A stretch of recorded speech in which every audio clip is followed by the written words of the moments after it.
And that's the final lesson of the tutorial. You're gonna die a lot in this fucking game. Because it's so brutally hard. It's like, you die, you'll get used to this. And if you save and load and save and load and save and load at a difficult part, you're just gonna keep failing and failing and failing and get yourself frustrated. Sounds about right. But I've been Rakku the Epic, and goodbye. Hello everybody, Rakku the Epic again. And this is after, like basically after I did the video and I looked at it and I realized that it didn't actually show my touches, but it's showing them now. Look, it's showing my touches now. So that feature of this recorder does work. Like, I wasn't sure if it was working because it wasn't appearing, but I thought it might just appear in the video and it didn't.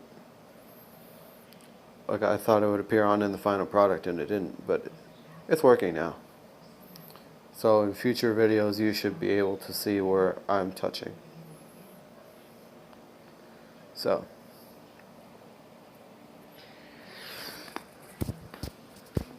just that little update or tidbit or whatever for you. And once again, goodbye, I guess.